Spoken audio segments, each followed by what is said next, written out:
Mnogo izmed vas bo v naslednjih mesecih v Sloveniji iskalo zaposlitev. Trenutno so v Sloveniji razmere na trgu dela takšne, da delovne sile primanjkuje. Ker pa je iskanje zaposlitve kljub ugodnim razmeram na trgu dela lahko izziv za vsakogar izmed nas, smo za vas v povezavi z zaposlovanjem v Sloveniji zbrali nekaj uporabnih informacij. Vsi, ki imate priznano začasno zaščito, imate prost dostop do trga dela. To pomeni, da se v Sloveniji lahko zaposlite pod enakimi pogoji kot slovenski državljani, delodajalcem pa v vaši zaposlitvi ni potrebno pridobiti delovnega dovoljenja. V Sloveniji obstaja državna institucija, imenovana Zavod za zaposlovanje, ki ima svoje urade in območne enote v različnih krajih po celotni državi. Zavod za zaposlovanje je namenjen povezovanju iskalcev zaposlitve z delodajalci, pa tudi izboljšanju kompetenc ter aktivni pripravi iskalcev zaposlitve na iskanje dela.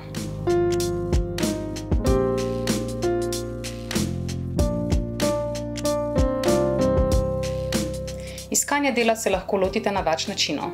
Ker živimo v dobi interneta, izkoristite prednosti, ki vam jih dostop do spleta ponuja.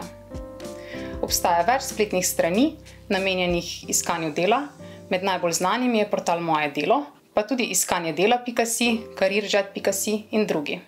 Če delate na področju informacijskih tehnologij, lahko povemo, da tudi v Sloveniji, enako kot skoraj povsod drugod, delovne sile na področju informacijskih tehnologij in računalništva močno primanjkuje.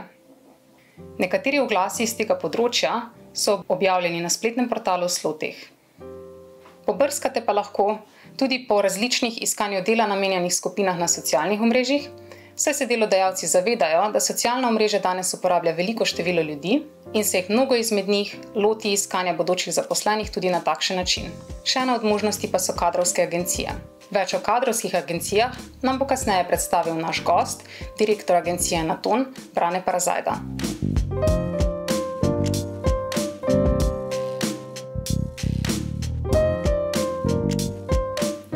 Kot smo že omenili, imate državljani Ukrajine za začasno zaščito v Sloveniji ob vstopu na trg dela vse pravice in obveznosti, ki jih imajo drugi iskalci zaposlitve. Če se želite vključiti na trg dela, torej obiščite Zavod za zaposlovanje Republike Slovenije. Na zavodu so zbrani in v ukrajinski jezik prevedeni vsi pomembni obrazci, ki jih kot ukrajinsko govoreča oseba potrebujete ob prijavi na zavod in ob vstopu na trg dela. Brezposelnim lahko Zavod za zaposlovanje pomaga do zaposlitve tudi s predhodnimi vključitvami v programe aktivne politike zaposlovanja, s pomočjo katerih pridobite potrebna znanja in kompetence, ki lahko znatno izboljšajo vaše zaposlitvene možnosti. Za tiste, ki ne govorite slovenskega jezika in nimate izkušenj s trgom dela v Sloveniji, Zavod izvaja za ta namen prilagojene programe, ki vam lahko pomagajo hitreje usvojiti veščine, ki bodo za vas, vkolikor se želite zaposliti, pomembne. Poleg učenja slovenskega jezika so to še usposabljanje na delovnem mestu, za osebe z mednarodno zaščito in tujce, delavnici integracija na trg dela in podpora ranljivim skupinam na trgu dela. Pri izvedbi obeh delavnic lahko sodeluje tudi kulturni mediator. Vsebina pa se s pomočjo tolmača podaja v jeziku, ki ga razumete, saj se upošteva, da v času vključitve najverjetneje še ne boste govorili tekoče slovensko. Prijavite se lahko tudi na uradu za delo, ki ga izberete sami, glede na to, kje boste iskali zaposlitev oziroma glede na bližino kraja, kjer stanujete.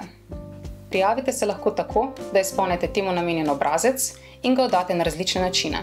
Lahko elektronsko na portalu poiščidelo.si, osebno na uradu za delo v času uradnih ur, po pošti, tako da pošljete prijavni obrazec na urad za delo, pri katerem se želite prijaviti, ali pa preko pooblaščenca oziroma osebe, ki jo pooblastite za določena dejanja ali postopke.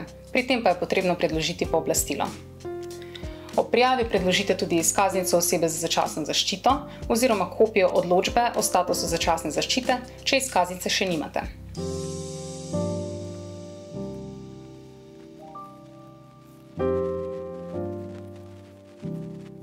Če imate namen iskati delo, je vpis v evidenco brezposelnih oseb pomemben, saj s tem pridobite nekatere pomembne pravice, ki vam omogočajo dostop do osebnega kariernega svetovanja, pomoč pri iskanju zaposlitve in dela, informiranje o trgu dela, povrnjeno nadomestilo potnih in poštnih stroškov za obdobje, ko aktivno iščete zaposlitev, Imate pa tudi možnost vključevanja v programe aktivne politike zaposlovanja, kot so na primer tečaj slovenščine, nekaterih tujih jezikov in druga neformalna izobraževanja in usposabljanja. Ob prijavi pa seveda sprejmete tudi določene obveznosti. Državljani iz tretjih držav morate opraviti izpit iz znanja slovenščine, vsaj na vstopni ravni. To je raven zahtevnosti A1, za kar imate časa 1 leto od prijave v evidenco brezposelnih na Zavodu za zaposlovanje. Zavod vam bo omogočil tudi vključitev v tečaj slovenščine. Zaenkrat ponujajo 2 vrsti tečaja slovenskega jezika, in sicer 50-urni tečaj uporabne slovenščine za ukrajinsko govoreče, gre za začetno učenje slovenščine za uporabo v vsakdanjem življenju, ki je namenjeno brezposelnim osebam, in pa 120 do 180-urni tečaj slovenskega jezika na vstopni ravni A1, ki pa vključuje tudi opravljanje izpita. Z opravljenim izpitom pridobite potrdilo o znanju slovenščine, ki ga lahko uporabite pri iskanju zaposlitve. Vključite se lahko tudi v druge programe, ki jih ponujajo, na katerih lahko pridobite različna znanja, ki vam bodo pomagala pri iskanju zaposlitve. Ponujajo najrazličnejše programe, od tečajev tujih jezikov in tečajev za računalniško opismenjevanje, pa vse do tečajev, na katerih pridobite specifična znanja za točno določen poklic. O tečajih lahko povprašate svojega kariernega svetovalca.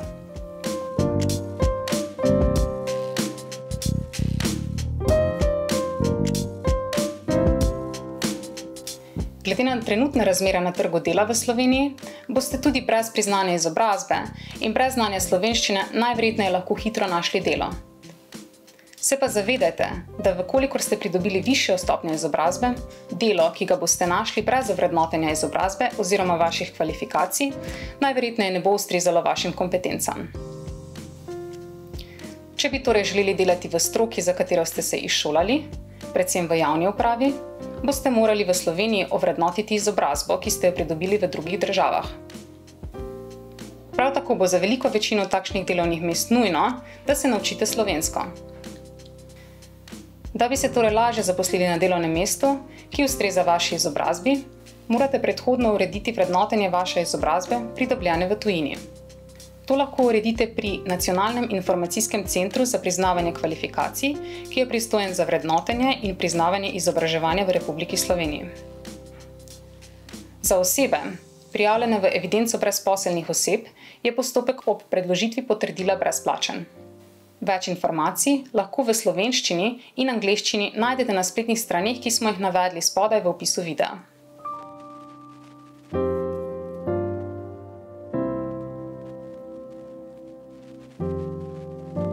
Tudi študenti lahko opravljajo zanje prilagojeno obliko dela, ki se imenuje študentsko delo. Študentsko delo je občasna oziroma začasna oblika dela, namenjena dijakom in študentom. Glavna prednost študentskega dela je fleksibilnost, pa tudi nabiranje izkušenj in kompetenc že v času študija, kar vas lahko pripravi na kasnejšo redno zaposlitev in vam pomaga, da se po koncu študija hitreje zaposlite.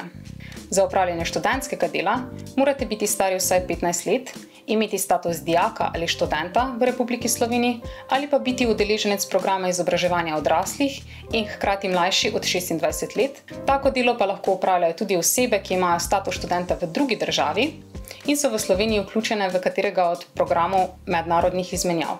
Študentsko delo lahko opravljate do zaključka študijskega leta, v katerem zaključite izobraževanje. Opravljanje študentskega dela poteka preko posrednika. To je študentski servis. Študentski servisi imajo svoje poslovalnice po celotni Sloveniji, ki jih obiščete, če se želite včlaniti. Za včlanitev potrebujete osebni dokument, številko osebnega računa, davčno številko in pa dokazilo o statusu. To je lahko potrdilo o vpisu ali pa študentska izkaznica. Za opravljanje študentskega dela ne podpišete nobene pogodbe o zaposlitvi, pač pa potrebujete napotnico, ki vam jo izda študentski servis. Opravljanje dela brez študentske napotnice je kaznivo. Ker pa pred opravljanjem študentskega dela ne podpišete pogodbe z delodajalcem, je še toliko bolj pomembno, da se pred začetkom dela dobro pogovorite o vseh pogojih dela, na primer o urni postavki, trajanju dela, zahtevah, pogojih in rokih plačila. Minimalna urna postavka je zakonsko določena in trenutno znaša 6,71 evra bruto na uro, od tega zneska pa se odvede prispevek za invalidsko in pokojninsko zavarovanje, kar pomeni, da dobite na koncu končno nakazilo v višini 5,21 evra.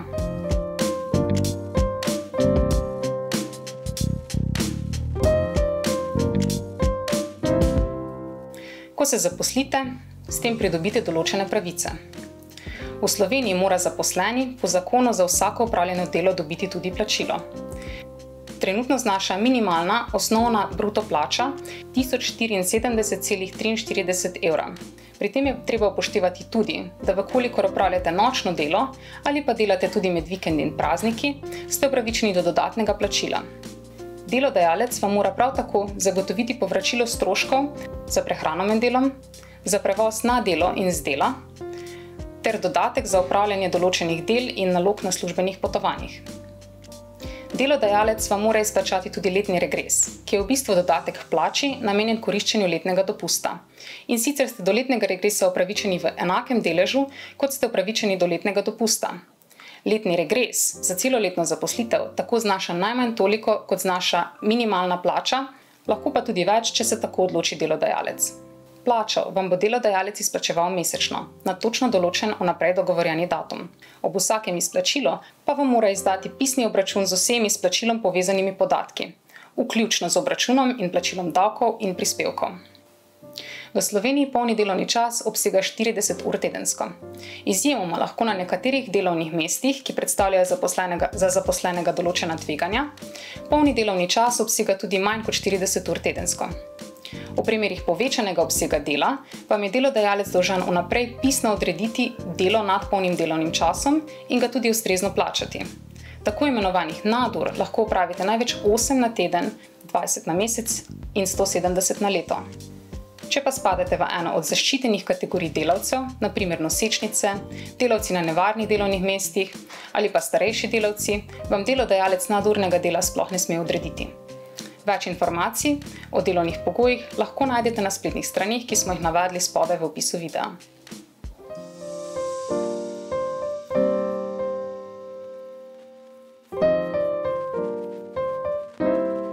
Moje ime je Brane Parazajda, sem direktor kadrovske agencije Naton, Slovenija, Hrvaška, Srbija.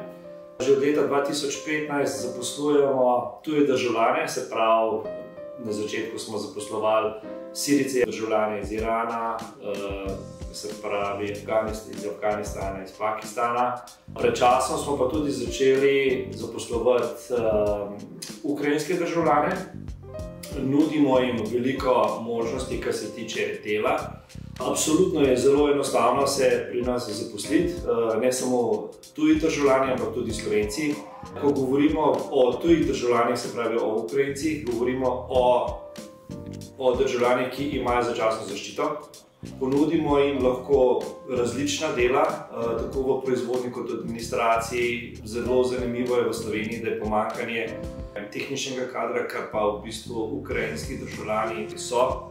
Imajo veliko različnih profilov, ki jih v Sloveniji ni in jih krepko primanjkuje.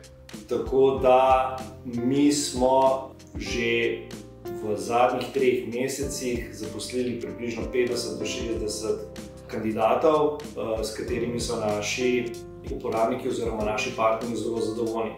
Absolutno bi si želeli dati prednost oziroma priliko še ostalim.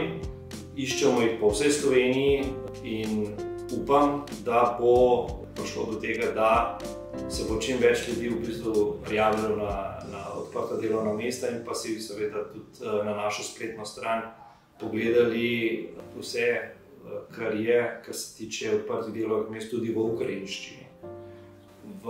Načeloma smo, bom rekel, kar se tiče samih razgovorov oziroma kar se tiče v bistvu nudenje prilik, zelo fleksibilni, lahko naredimo to v bistvu preko Vibera, preko WhatsAppa. Skratka, postopek je zelo enostaven in želimo v bistvu se nekako približati vsem kandidatom, ki seveda tudi nimajo lastnega prevoza. Glede na to, da smo znani kot agencija, ki zaposluje oziroma ki nudi tehnične profile, se pravi, smo v bistvu agencija, ki nekako stremi k temu, da poiščemo tehnične profile najtežje.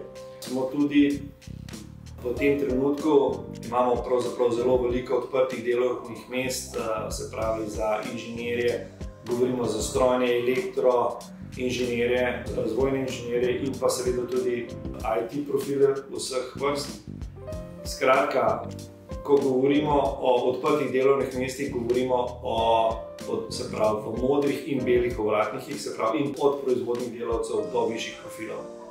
Vsekakor imamo tendenco zapolniti ta delovna mesta z ukrajinskimi državljani, ne glede na to, ali poznajo slovenski jezik oziroma ga obvladujejo ali ne. Smo zelo fleksibilni in pa želimo, da bi sleherni kandidat, ki se prijavi na naš oglas, našel priliko, se pravi novo priliko za zaposlovanje.